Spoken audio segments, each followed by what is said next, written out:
It comes back at 3 a.m. You weren't even thinking about it. You were almost asleep. And then it's there. That moment, that decision, that version of yourself doing the thing you can't undo. And the loop starts. What if you had done it differently? What if you had said something else? What if you had seen it coming? What if you had been someone different enough that it never would have happened? And you know that none of that matters now. You can't go back. You've accepted that you can't go back.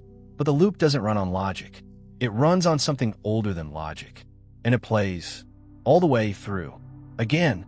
And when it's finished, you're still in the dark, still awake, still held by the same moment you've been held by for months. Or years. And here's the part that makes it worse. You've done everything you were supposed to do. You repented.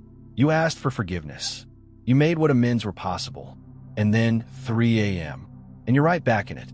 And the version of you that knows you've been forgiven, that believes the grace is real, that can say the words about mercy and restoration, that version is somewhere else.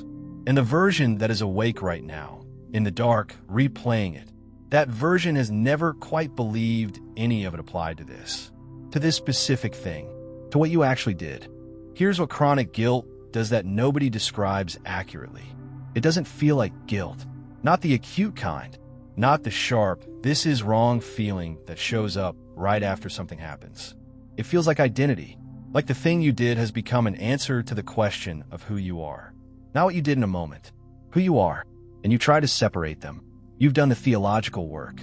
You've told yourself that what you did is not who you are, that the moment doesn't define you, that grace restores what's been damaged. And somewhere in the saying of it, the words are true, but they don't reach the place where the guilt actually lives. Because the guilt isn't living in the theology.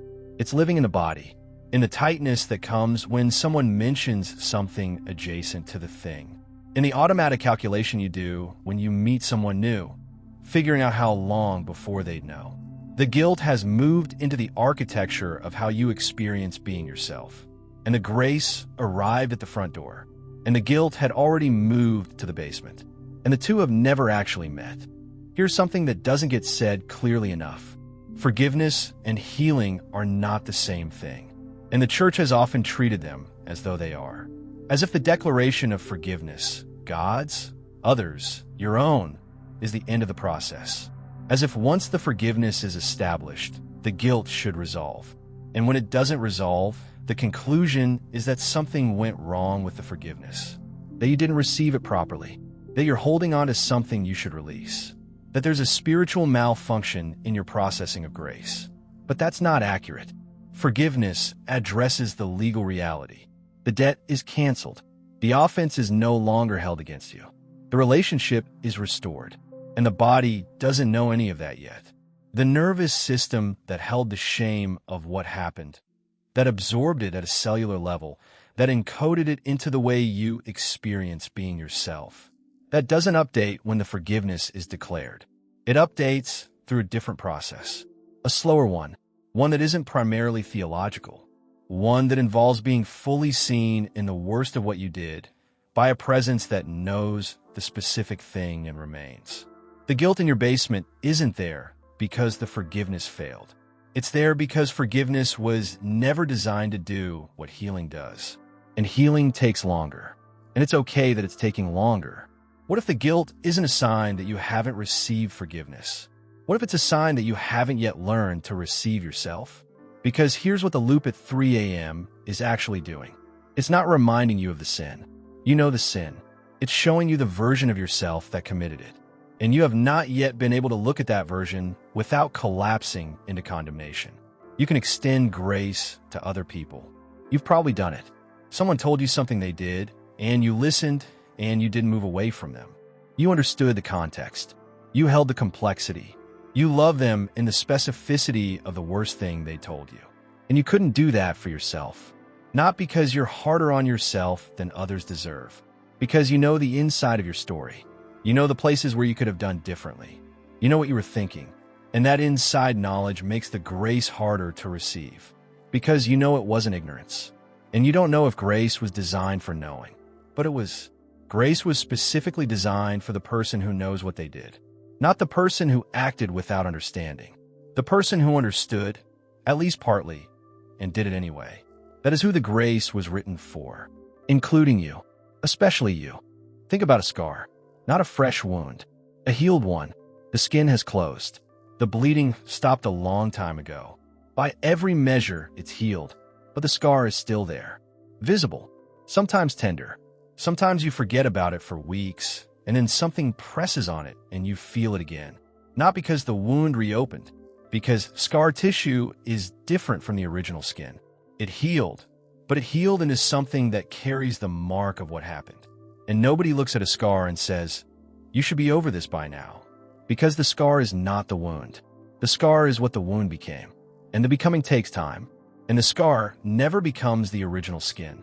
It becomes scar tissue, which is actually stronger than the original, more resistant, more durable, not the same, stronger. The guilt you're still carrying is not the wound reopening.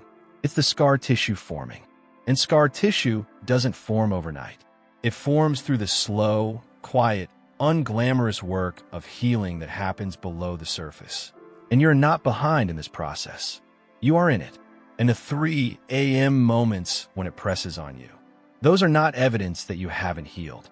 They're evidence that the healing is real enough to feel. Peter denied Jesus 3 times. In public, in front of witnesses, on the night it mattered most. And when the rooster crowed and Peter remembered, the text says he went out and wept bitterly. That's not a small grief. That's the collapse of everything he thought he knew about himself. The version of Peter that had said, "I will never deny you," was gone. And what remained was the version that had. And Peter had to live in that.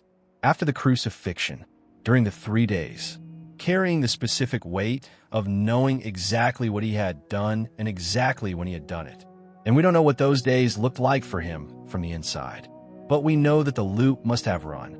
The courtyard, the fire, the question, the denial, again and again, and then the resurrection, and Jesus on the beach, and breakfast, and 3 questions. Peter, do you love me? Not. Have you fully processed what you did? Not. Are you free from the guilt yet? Do you love me? And Peter said yes. And Jesus said, "Feed my sheep." Not. Come back when you've forgiven yourself. Not. The commission waits until the guilt resolves. Right now, as you are, with the loop still running. Feed my sheep. The guilt didn't disqualify Peter for what came next. And it is not disqualifying you. So here's what I want to say to the version of you that is awake at 3 a.m. You are not the worst thing you did. You are not the moment you can't stop returning to. You are not the version of yourself that made that decision. You are the person who has been carrying the weight of it ever since. Who showed up every morning with the guilt still there. Who kept going even when the repentance and the forgiveness and the time didn't resolve it the way you hoped. The guilt is not proof that you haven't been forgiven. It's proof that what you did mattered to you.